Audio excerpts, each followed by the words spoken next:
우리가 마가복음 말씀을 계속해서 보고 있는데 오늘 본문은 여러분들이 굉장히 익숙하신 본문이시죠. 우리가 소위 이제 종려 주일이라고 부르는 주일에 고난 주간을 앞둔 그 주일이죠. 종려 주일이라고 부르는 주일에 저희가 주로 많이 보게 되는 그런 본문이 오늘 본문입니다. 고난 주간이 시작되는 것을 알리는 본문이죠. 그래서 이 한 주간을 보내시고 예수님께서 이제 십자가에 달리시게 됩니다. 우리가 마가복음 전체를 볼 때 마가복음은 그 중심에 베드로의 신앙 고백이 있습니다. 그래서 베드로의 신앙 고백을 중심으로 해서 마가복음은 앞과 뒤로 나뉘고요. 전반부와 후반부가 되고 특별히 후반부는 예수님께서 이제 예루살렘으로 향하여 가십니다. 그래서 후반부는 예루살렘으로 가시는 이야기인데 가시기 전까지, 즉 예루살렘에 도달하시기 전까지 이야기가 후반부의 또 앞부분이고요. 예루살렘 성에 들어가신 그 이후에 그리고 십자가에 죽으시고 부활하시고 승천하시는 이야기까지가 또 후반부의 이야기입니다.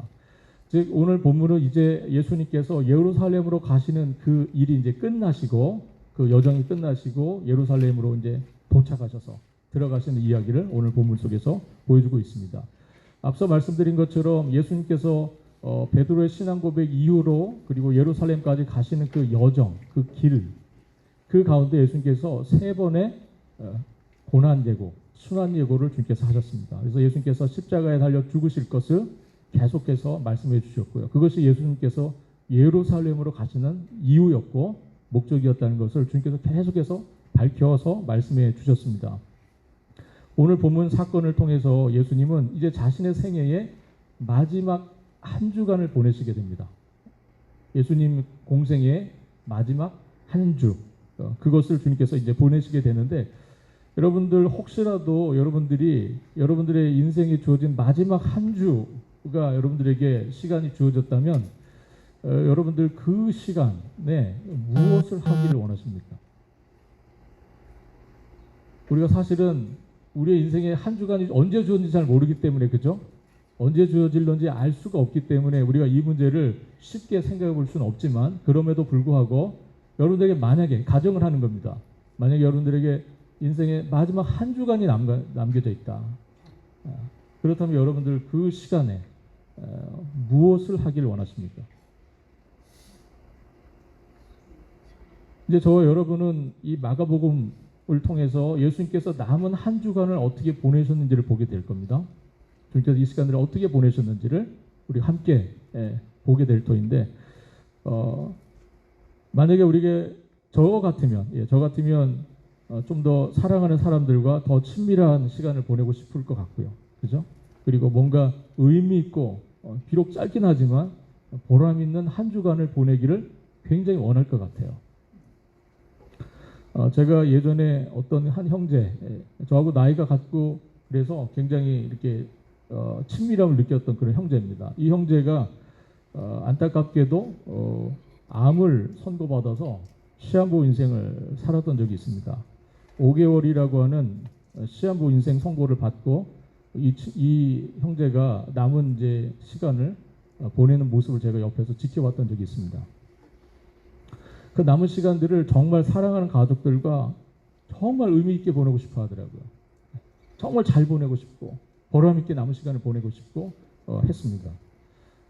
그런 그 모습을 애쓰는 그런 모습을 제가 옆에서 지켜봤던 적이 있습니다.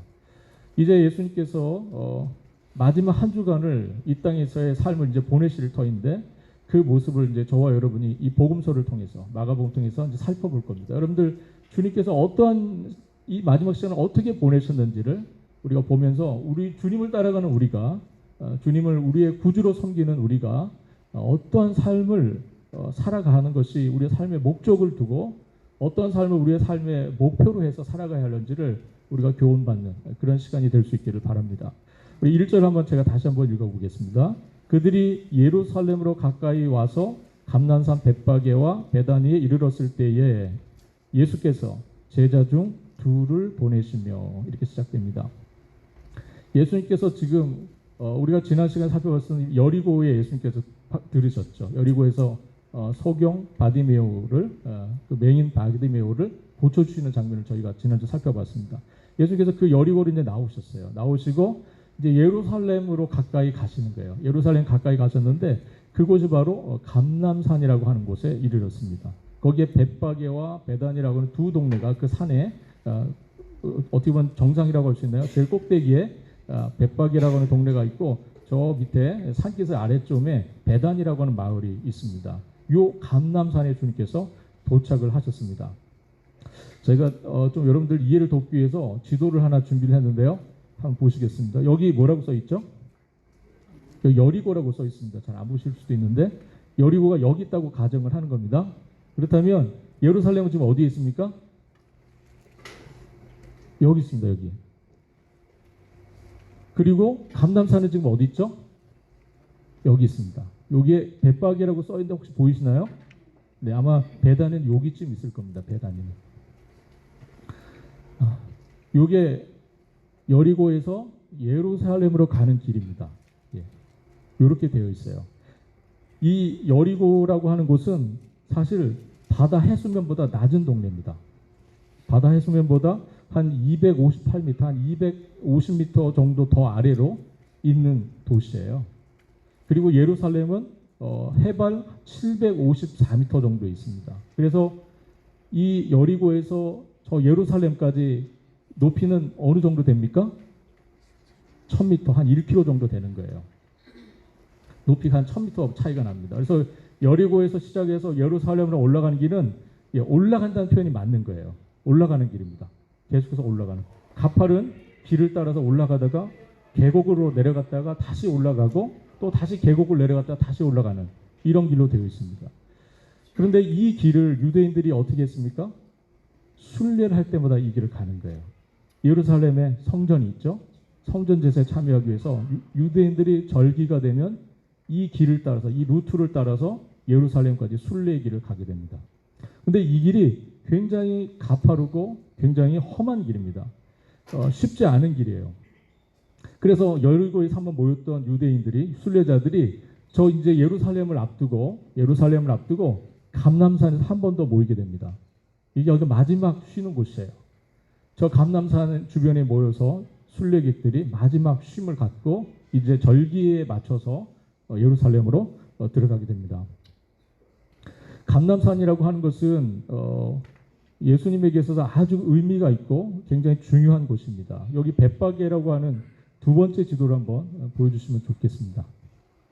네, 이게 지금 여기에 뭐라고 써 있냐면 베단이라고 써 있습니다. 베단이. 지금 성경에 나온 베단이. 그리고 여기는 요게 올리브산, 즉 감람산입니다. 감람산의 요 아래쪽이 베단이고 아마 여리고는 저 뒤에 있을 거예요. 그리고 베단이를 거쳐서 벳바게를 거쳐서 여기가 골짜기입니다. 이게 기드론이라고 하는 골짜기예요. 이렇게 꺼져 있는 골짜기. 여기를 지나서 급하게 올라가서 예루살렘 성전에 도달하는 겁니다. 이런 식으로 되어 있는데 저 벳바게라고 하는 이 동네의 이름의 뜻이 뭐냐면 무화과 마을이에요. 무화과의 마을. 즉 무화과 나무가 많았던 것 같습니다.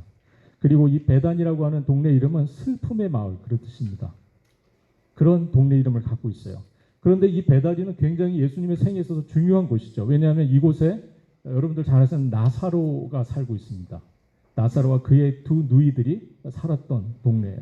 마리아와 마르다가 살았던 곳입니다. 예수님께서 자주 가시고 아주 친하게 이 근처를 가시면 이 집에 꼭 들러서 주님께서 교제를 하실 정도로 아주 주님께서 가까이 하셨던 그런 가정입니다. 이 베다니가 있고요. 이걸 지나서 벳바게를 지나서 기드론 골짜기 이 험한 계곡을 따라서 쭉 올라가서 예루살렘 성전에 도착하게 되는 겁니다. 이 마지막 한 주간을 예수님께서는 성전에 예루살렘 성에 들어가셨다가 또 저녁이 되시면 나오세요. 나오셔서 감람산 주변에 계셨다가 다시 날이 밝으면 성전 예루살렘의 성에 들어가셔서 하늘나라 복음을 가르치시고 또 나오셔서 저녁에 감람산에서 쉬시고 이런 일을 일주일 정도 이렇게 3, 4일 정도 반복을 하십니다. 뿐만 아니라 이 감람산이라고 하는 것은 예수님께서 이 감람산에서 저 예루살렘을 바라볼 수 있거든요. 이렇게 계곡을 따라서 딱 보면 예루살렘이 보여요. 그것을 보면서 예수님께서 마치 옛날에 예레미야 선지자가 눈물을 흘리면서 예루살렘을 바라봤던 것처럼 주님께서 그 예루살렘, 앞으로의 그 예루살렘을 생각하시면서 눈물을 흘리십니다. 예, 그 곳이 바로 감람산입니다. 그리고 예수님은 잡히시기 전날 밤에 이 감람산 바로 옆에 있는 그 여기에 겟세마네라는 동산이 보이시나요? 겟세마네 동산. 이게 감람산의 일부입니다. 이 겟세마네 동산에서 예수님께서 마지막 잡히시기 전날 밤에 기도하시죠. 네, 기도하십니다. 그것이 바로 감람산입니다. 뿐만 아니라 예수님께서는 다시 재림하실 것, 그리고 예수님께서 부활하신 뒤에 다시 재림하시고 또 하늘로 승천하시는 그 마지막 장소가 어디입니까? 바로 감람산입니다. 예수님께서 여기에서 부활 승천하세요. 그러므로 이 감람산이라고 하는 것은 굉장히 예수님의 사역에 있어서, 예수님의 생에 있어서 아주 중요한 그런 의미가 있는 그런 장소입니다. 우리 상기하는 마음에서 다시 한번 1절로 3절까지 말씀 한번 같이 한 목소리로 읽겠습니다. 그들이 예루살렘에 가까이 와서 감람산 벳바게와 베다니에 이르렀을 때에 예수께서 제자 중 둘을 보내시며 이르시되 너희는 맞은편 마을로 가라. 그리로 들어가면 곧 아직 아무도 타보지 않은 나귀 새끼가 매여 있는 것을 보리니 풀어 끌고 오라. 만일 누가 너희에게 왜 이렇게 하느냐 묻거든 주가 쓰시겠다 하라. 그리하면 즉시 이리로 보내리라 하시니. 예수님의 생애의 마지막 목표, 예수님의 생애 마지막 한 주간 주님이 꼭 이루시기를 원하셨던 일, 그것은 바로 예루살렘으로 가셔서 십자가에 죽으시는 겁니다. 그 일을 위해서 주님께서 이제 제자들을 부르셔서 준비를 시키시죠. 제자 둘을 부르십니다. 둘을 부르셔서 보내면서 나귀 새끼가 어느 곳에 가면 묶여 있을 텐데 가서 풀어서 갖고 와라. 주님께서 이렇게 명령을 하신 거예요. 둘을 보내셨다고 하는 것은 성경에서 둘이라고 하는 숫자, 2라고 하는 숫자는 항상 증인의 숫자입니다. 예, 증인의 숫자.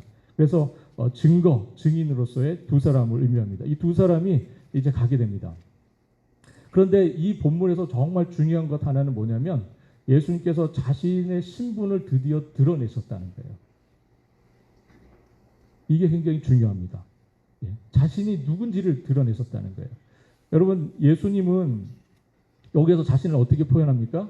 주가 쓰시겠다 하라. 그 주는 누굽니까? 예수님 자신을 의미하는 거죠. 주가 쓰시겠다 하라.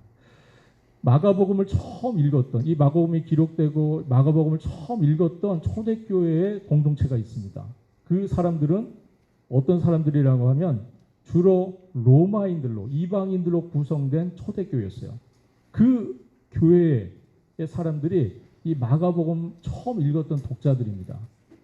그 사람들이 이의 문제는, 신앙생활에서 초대교회 교인들의 문제는 뭐냐면 그 당시에는 로마가 지배하고 있었던 사회였기 때문에 왕이 누굽니까? 로마 황제죠. 시저. 예, 이 황제가 왕이에요. 그런데 그 황제에게 붙이는 칭호가 뭐냐면 주라는 칭호입니다. 큐리우스. 이 칭호를 누구에게 붙인다고요? 로마 황제에게만 붙이는 겁니다. 로마 황제에게만. 큐리우스 이렇게 부르면 그거는 황제를 뜻하는 겁니다. 그런데 주님께서 그 칭호를 지금 누구에게 붙이고 계세요? 자신에게. 이게 굉장한 일입니다. 네, 굉장한 놀라운 일이에요. 여러분, 한 나라의 왕이 둘이 있을 수 있습니까? 한 나라의 왕이 둘이 있을 수는 없는 겁니다. 한 나라의 왕이 둘이 있으면 어떤 일이 벌어집니까?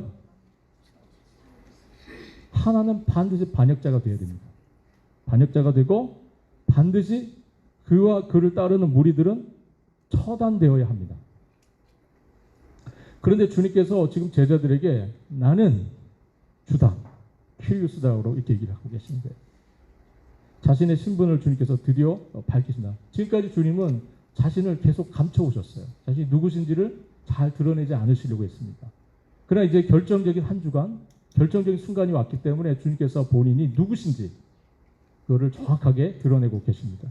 주님께서 드디어 자신이 세상의 구주이심을 선포하시는 상황이에요. 그렇게 말씀하고 있는 겁니다. 그런데 오늘 본문의 상황을 보면 그렇게 구주되심을 선포하신 주님께서 제자들 통해서 요청하신 것은 뭡니까?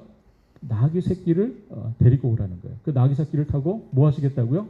예루살렘에 입성하시겠다는 겁니다. 굉장히 이상하죠? 이상하지 않습니까? 이게 굉장히 이상한 장면입니다.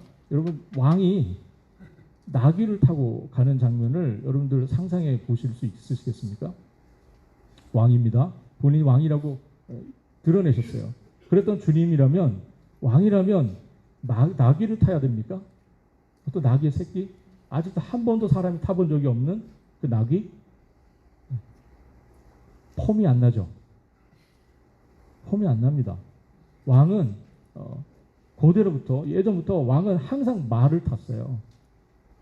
예, 힘과 전쟁에 힘을 상징하는 말의 말굽과 말의 그 힘줄, 그런 거는 힘과 권세의 상징이었어요, 항상. 그러므로 왕은 어떤 의미에서 자신이 왕이라고 선포하셨기 때문에 말을 타고 가셔야 맞는 겁니다. 그런데 주님께서 지금 나귀를 요청하고 계세요. 요즘식으로 표현해야 조금 이해가 되실까요? 좀 럭셔리한 세단을 끌고 가셔야 되는 거죠. 미국 대통령이 타시는 세단이 뭡니까? 캐딜락, 그죠? 캐딜락에서 나오는 큰 멋진 세단이 있습니다. 그 정도 타셔야 되지 않을까요? 그리고 굳이 말로 타신다면은 아마 아라비아산 그런 좋은 말, 그 말을 선택하셔야 했겠죠. 그런데 우리가 마가복음을 읽어나가면서 이 본문에서 생각하게 되는 건 이겁니다. 하나님이 하시는 일, 우리가 늘 이 문제가 됩니다. 하나님이 하시려고 하시는 일이 있어요. 하나님의 생각과 하나님의 뜻과 계획이 있으세요. 거기에 대한 우리 인간의 생각과 계획과 반응이 있습니다. 여러분, 예수님 지금 공생애 동안 예수님을 따랐던 제자들은 하나님 나라의 일꾼으로 부름을 받은 사람들입니다. 이 사람들은 예수님을 통해서 하나님 나라의 복음을 들었고 하나님 나라의 계획을 들었고 하나님의 뜻을 배웠어요. 그러나 그럼에도 불구하고 제자들은 여전히 무지함 속에 있었어요. 여전히 이해를 못했어요. 여전히 깨닫지 못했습니다. 주님이 왜 이렇게 하시는지 이해를 못했어요. 이 제자들의 영적인 무지함을 마가복음은 소경 바디메오, 맹인 바디메오의 이야기를 통해서 우리에게 알려줬었습니다. 육신의 눈은 뜨고 있었지만 예수님을 바르게 이해하지 못했던 제자들에 비해서 비록 육신의 눈은 가려져 있었지만 정말 주님이 누구신지를 알았던 바디메오, 그 정말 주님의 은혜로 눈을 뜨게 된 이 바디메오 이야기를 통해서 제자들이 영적인 눈을 좀 뜨기를 바라는 그 마음을 마가복음이 우리에게 전했습니다. 제자들도 그렇고 지금 주님 앞에 이 예루살렘 입성을 위해서 모였던 이 수많은 감람산에 있었던 사람들, 그 사람들도 모두 다 그들이 열망했던 메시아, 그들이 소망했던 메시아는 정치적으로 강력한 나라를 세울 수 있는 왕이었어요. 그 메시아를 희망했습니다. 정말 그들의 역사 속에서 가장 강대했던 시절이 언제입니까? 다윗 시절이잖아요. 그 주변 나라 어느 나라에 대해서 떵떵하게, 당당하게, 자신감 있게 살 수 있었던 그 시절, 다윗 시절의 그 왕과 같은 메시아, 그거를 소망했습니다. 그러나 예수님 당시에 이 팔레스타인, 유대인들이 살았던 이 지역은 로마의 지배를 받고 있었던 시절이고, 역사학자들은 이 로마가 다스리던 시절을 팍스 로마나라고 부릅니다. 팍스 로마나. 이거는 평화의 시절 로마, 이런 뜻이에요. 평화의 로마, 팍스 로마나. 로마가 한 200여 년 동안 이 기간을 지속합니다. 첫 번째 황제였던 아우구스투스를 시작으로 해서 아우구스투스 아릴레우스라고 하는 이 황제 때까지 한 200년 동안 로마는 평화의 시기를 보냅니다. 그런데 이 로마의 평화의 시기는 어떤 시기였냐면 로마의 강력한 군사력 때문에 유지되던 시기였어요. 로마의 강력한 군사력이 평화를 가져오고 있던 시대였습니다. 그 거대한 제국에 평화가 있었어요. 왜냐하면 로마가 워낙 강력한 군사력을 갖고 있었기 때문에 쉽게 반란을 일으키지 못했습니다. 그 힘으로 평화가 유지되던 팍스 로마나의 시절을 유대인들이 보내고 있었습니다. 로마가 추구하는 그 강력한 힘에 대해서 아무도 말하지 못했어요. 아무도 반응하지 못했습니다. 왜냐하면 로마의 힘이 너무나 강력했기 때문에 아무도 시비할 수 없는, 그냥 그래서 모두가 잠잠히 평화를 누리고 있었던 시절, 그 시절이 바로 팍스 로마나 시절입니다.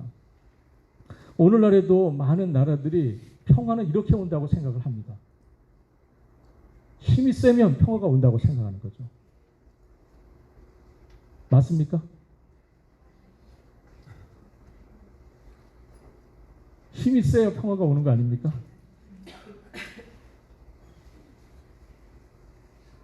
이웃나라가 핵을 가졌어요? 그럼 우리는 어떻게 해야 됩니까? 어떻게 해야 됩니까? 우리도 핵을 가져야죠. 그래야 침략을 안 당하잖아요. 힘을 키워서 평화를 지키려고 하는 이 세상의 논리.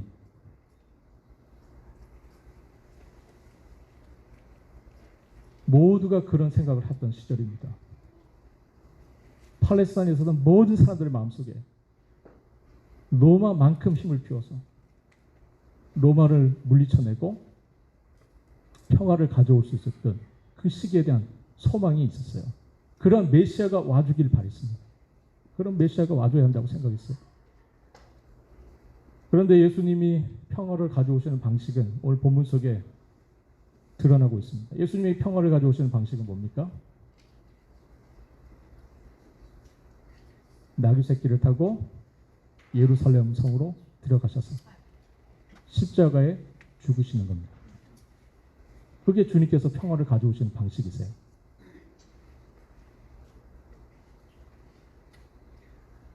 오늘 본문의 교훈은 명백합니다. 오늘 본문이 말씀하려고 하는 메시지는 너무나 분명해요. 그것은 뭐냐면 주님이 가지고 오시려고 하셨던 평화. 주님이 이 세상에 참된 소망을 주시는 그 소망. 그것은 바로 이 나귀를 타고 예루살렘 성으로 입성하신 그 주님의 모습 속에 있다 하는 것이 오늘 본문의 중요한 메시지입니다. 놀랍게도 이 사건은 그날 주님께서 갑자기 보여주신 퍼포먼스가 아니었어요. 이 장면은 이미 수백 년 전에 선지자들을 통해서 주님께서 이미 알려주셨던 상황입니다. 이렇게 될 거라고 이미 선지자들이 예언을 했었어요. 우리 같이 한번 스가랴서 9장 9절로 10절 말씀을 한번 같이 읽어보도록 하겠습니다.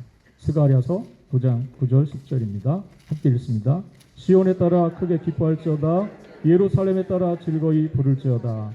보라, 내 왕이 내게 임하시나니 그는 공의로우시며 구원을 베푸시며 겸손하여서 나귀를 타시나니 나귀의 작은 것 곧 나귀 새끼니라. 내가 에브라임의 병거와 예루살렘의 말을 끊겠고 전쟁의 활도 끊으리니 그가 이방 사람에게 화평을 전할 것이요 그의 통치는 바다에서 바다까지 이르고 유브라데 강에서 땅끝까지 이르리라. 네. 예수님께서 아무도 타보지 않은 나귀 새끼를 타셨다는 것, 그것은 그분이 왕이셨음에도 불구하고 자신이 왕이라고 선언하셨음에도 불구하고 전쟁을 원하지 않는다는 뜻입니다. 나는 전쟁을 원하지 않는다. 그것을 말씀하시는 거예요. 처음에 예수님의 탄생을 알렸던 천사들의 메시지에서도 이것은 분명히 나타났습니다. 이 땅에는 평화가, 하늘의 영광, 이 땅에는 평화를 주시는 주님의 오심, 메시아의 오심을 말씀하신 적이 있습니다. 어린 나귀를 타신 예수님의 모습은 그 주님을 따르는 오늘날 모든 그리스도인들, 신자들에게 우리가 어떠한 모습으로 이 세상을 살아가야 하는지를 분명히 교훈하고 계십니다. 네. 분명히 우리가 어떤 모습으로 이 세상을 살아가야 하는지를 이 모습을 통해서 주님께서 우리에게 분명히 말씀해 두고 있습니다. 신자는 이 세상에 대해서 위협적으로 보여서는 안 됩니다. 위협적으로 보이셔서는 안 돼요. 그리고 신자는 이 세상에 대해서 평화를 열망하는 사람으로 늘 보여줘야 합니다. 주님께서 마태복음 5장에서 산상설교에서 분명히 말씀하신 것처럼 화평케 하는 자가 복이 있다 말씀하시면서 피스메이커, 화평을 만들어가는 사람, 평화를 이루어가는 사람, 그런 사람 되라고 주님께서 분명히 말씀하시고 계세요. 그것이 바로 하늘나라 백성의 모습이기 때문에 그렇습니다. 산상설교에 나타난 주님의 메시지는 하늘나라 백성들의 모습이에요.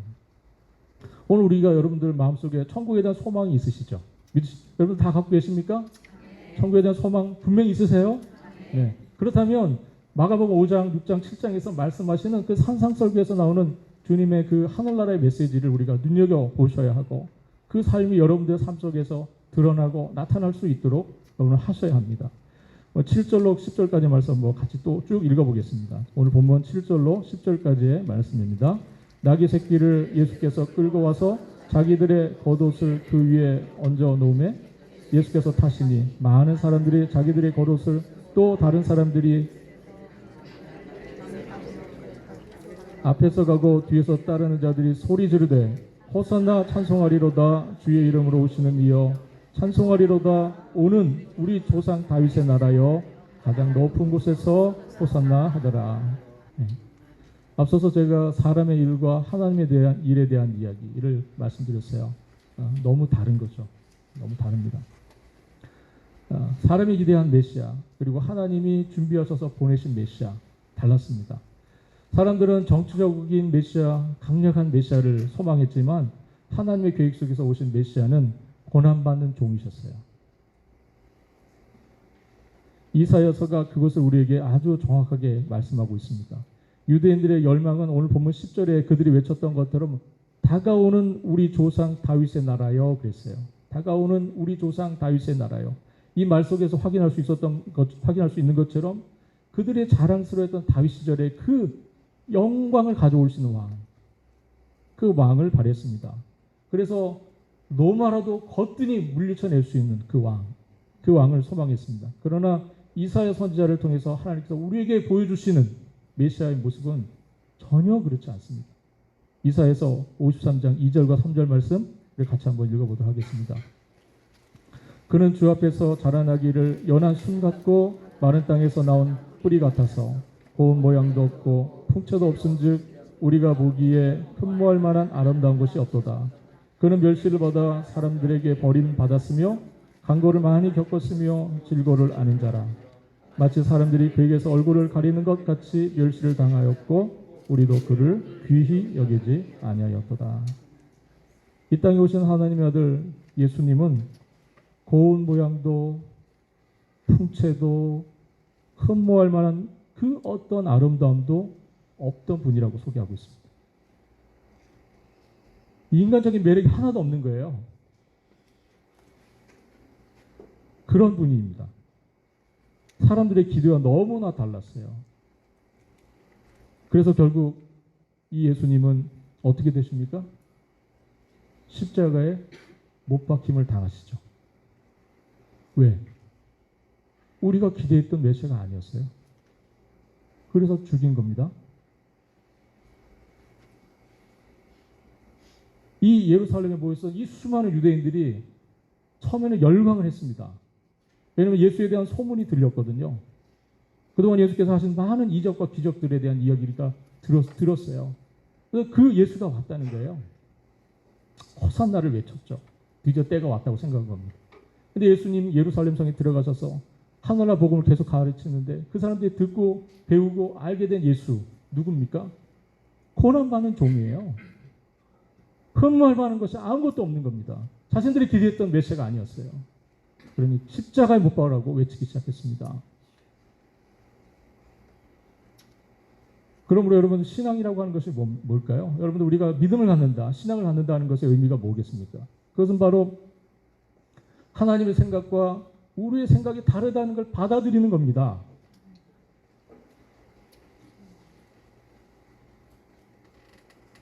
하나님 생각과 우리의 생각이 다를 수 있다는 것을 여러분 받아들이는 게 믿음이에요. 유대인들 그거 못 받아들였습니다. 그래서 결국 자신들의 생각을 가지고 예수를 십자가에 못 박아 버렸어요. 우리가 기대했던 메시아가 아니라는 거예요. 그러니 필요가 없죠. 여러분들의 신앙 속에서 여러분들의 삶 속에서 여러분들이 기대하고 주님께 대해 소망하는 게 어떤 거세요? 여러분은 어떤 마음을 가지고 주님 앞에서 살아가십니까? 그것이 주님의 뜻과 잘 맞고 있나요? 여러분들이 마음속에 소망하시는 것이 정말 하나님 뜻과 일치하고 있나요? 다르면 어떻게 하시겠습니까, 여러분들? 그러면 예수를 십자가에 못 박은 유대인들처럼 주님 외면하시겠습니까?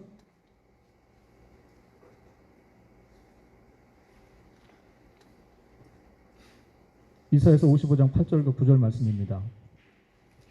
이는 내 생각이 너희의 생각과 다르며 내 길은 너희의 길과 다름이니라. 여호와의 말씀이니라. 이는 하늘이 땅보다 높은 것 같이 내 길은 너희의 길보다 높으며 내 생각은 너희의 생각보다 높음이니라. 이니라. 그럼 이것에 아멘 할 수 있어야 그게 참된 믿음입니다. 그게 진실된 믿음이에요. 내 생각과 주님의 뜻이 다르다고 해서 배척될 수 있는 믿음이라고 하면, 배척할 수 있는 믿음이라고 하면 그것이 온전한 믿음이라고 할 수 있겠습니까? 주님께서 가신 길은 우리의 길과 달랐고요. 우리가 기대했던 모습의 길이 아니었습니다. 그 길은 여러분과 저를 살리는, 그럼에도 불구하고 그 길은 여러분들에게 생명을 주시는 길이었고 우리에게 참된 평화를 가져오시는 길이었습니다. 믿으십니까? 다른 길을 가셨지만, 우리의 기대와 다르셨지만 주님이 결국 가신 그 길은 우리에게 참된 생명을 주시는 길이었고 우리에게 참된 평화를 전해주시는 길이었다 하는 겁니다. 뿐만 아니라 그 길을 통해서 참된 하나님의 나라가 열리게 되는 그 길을 우리에게 허락해 주셨습니다. 가셨습니다. 세상의 왕은 섬김을 받으려 하고 자신이 살기 위해서 타인을 위태롭게 하지만 세상 왕들은 다 그렇게 합니다. 그러나 평화의 왕이신 우리 주님은 오히려 자기 목숨을 다른 사람들을 위한 대속물로 주시기 위해서 오셨다고 그렇게 말씀을 하고 있습니다. 이제 저는 본문에서 한 가지 이야기만 여러분과 더 나누고 오늘 설교를 정리하도록 하겠습니다. 2절로 3절 말씀 다시 한번 읽어보도록 하겠습니다. 이러므로 너희는 맞은편 마을로 가라. 그리로 들어가면 곧 아직 아무도 타보지 않은 나귀 새끼가 매여 있는 것을 보리니 풀어 끌고 오라. 만일 누가 너희에게 왜 이렇게 하느냐 묻거든 주가 쓰시겠다 하라. 그리하면 즉시 이리로 보내리라. 예수님의 이 제자들이 이 주님의 말씀을, 이 두 제자가 예수님의 말을 듣고 아마 좀 어떤 의미에서는 반신반의했겠죠. 설마 그냥 내줄까? 하여튼 반신반의하며 갔을 것 같아요. 그런데 어쨌든 그들이 예수님의 말씀을 따라서 맞은편 마을로 들어갑니다. 정말 말씀하신 대로 어린 나귀 새끼 한 마리가 매여 있는 게 보였습니다. 그래서 그냥 풀어서 가져가려고 했는데 지켜보고 있던 사람 중에 사람들이 너희들 뭐 하는 거야? 이런 거예요. 그러니까 그랬더니 제자들이 뭐라 그럽니까? 주님께서 쓰시겠다고 하십니다. 이렇게 얘기를 한 거예요. 주님께서 쓰시겠다고 하십니다. 그랬더니 이 사람들이 그냥 놔줘요. 사실 오늘 주님이 쓰시려고 하는 이 나귀를 오늘 빌리셨지만 예수님의 공생애를 보면은 예수님이 이 나귀뿐만 아니라 배도 빌리시고요. 또 뭐 하십니까? 예수님께서 다락방도 나중에 만찬을 위해서 빌리시고요. 또 예수님 뭐도 빌리십니까? 자기의 무덤도 빌리세요.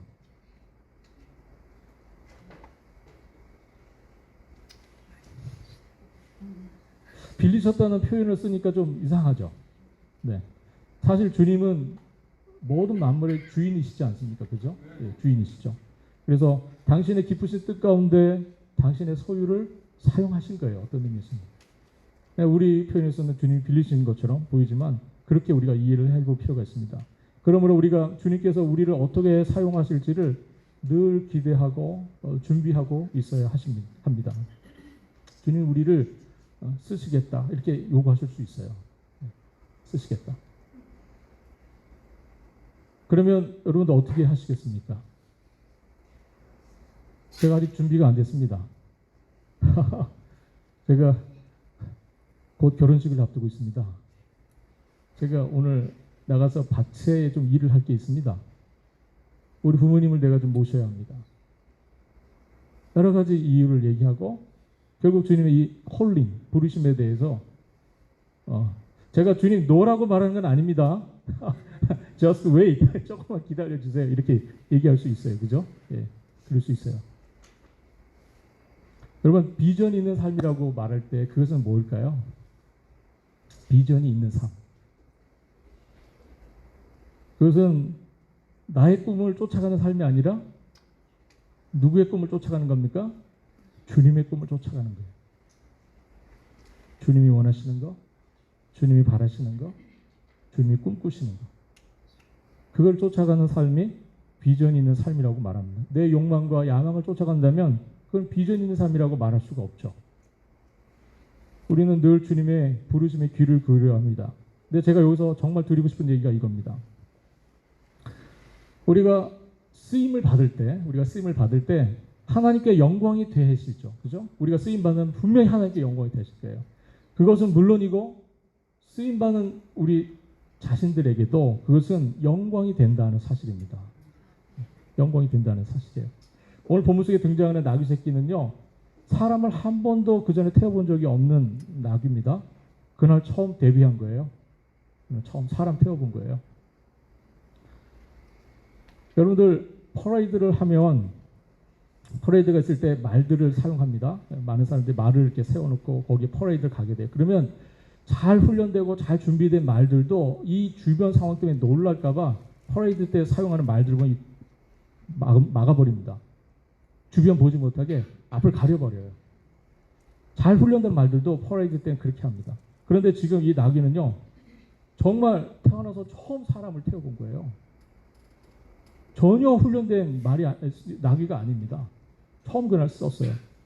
그런데 참 감사하게도 이 나귀가요, 충성스럽게 자신의 임무를 잘 완수합니다. 그리고 정말 이 나귀 인생이라고 해야 되면 안 되겠죠? 나귀에게 있어서 어떻게 보면 역사상 나귀들 중에서 이렇게 최고의 영광을 누린 나귀가 없습니다. 예.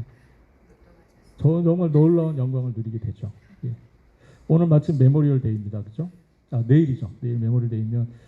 근데 미군의 모습하고 제가 했던 한국에서의 군대 모습 조금 다른 것 같아요. 예, 조금 다른데, 그때 제가 훈련 받고 제가 군생 갔을 때 아주 기억 하나를 여러분들과 좀 얘기를 하면서 오늘 제가 설교를 마치려고 합니다.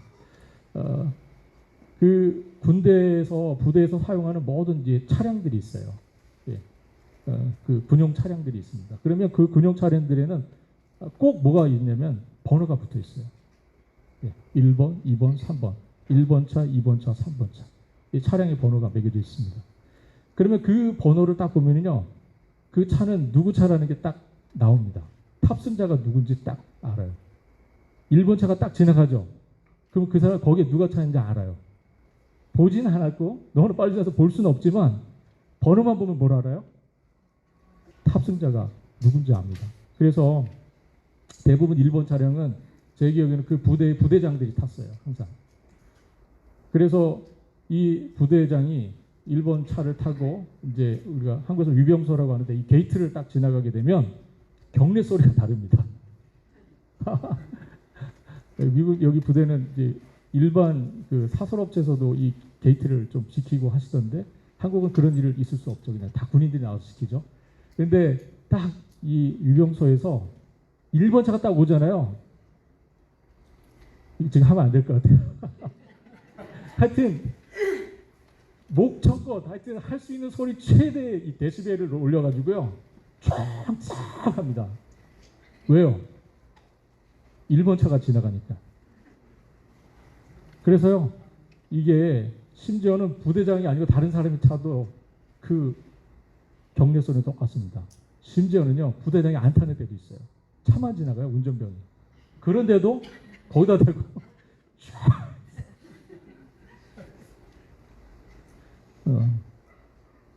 이게 뭐죠? 그 차량이 이 탑승자의 영광과 같은 거예요.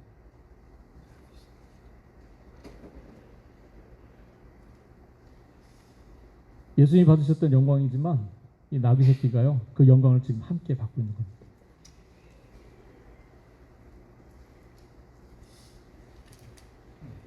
주님을 태웠기 때문이고요.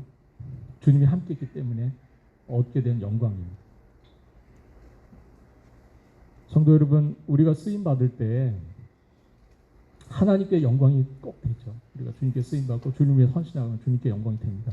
그러나 그 영광 받으신 그 주님과 함께 우리도 영광을 받는다 하는 사실을 여러분들 꼭 기억하시기를 바랍니다. 우리가 주님의 쓰임 받는 자리가 다 다를 수 있습니다. 여러분들 쓰임 받는 모양새가 다 다를 수 있어요. 찬양대에서 쓰임 받으실 수도 있고요. 여러분 저 주방에서 쓰임 받을 수도 있습니다. 다 달라요. 그러나 분명한 것은 우리가 주님의 이름으로 수고하고 주님의 이름으로 드리신다면 우리 주님의 영광을 받으실 뿐만 아니라 그 영광은 여러분들을 위한 영광이 된다는 사실을 꼭 기억하여 주시기를 바랍니다. 비록 건강이 허락되지 않아서 봉사하기 어려우신 분들도 계실 거예요. 그러나 우리가 영적으로 육적으로 연약한 이들을 위한 기도를 하신다면, 주님의 이름으로 그들을 위해 마음을 품고 기도하신다면 그 순간 여러분들 주님께 쓰임 받으시는 거예요. 네. 우리 주님의 영광을 받으시고 그 쓰임 받는 그 시간을 통해서 주님의 한없는 영광이 그 10년 가운데 임할 거고 말할 수 없는 기쁨을 주실 겁니다. 주님께 쓰임 받아서 하나님 나라의 영광과 기쁨을 날마다 경험하시는 여러분 되시기를 우리 주님의 이름으로 바라겠습니다. 네, 기도하겠습니다.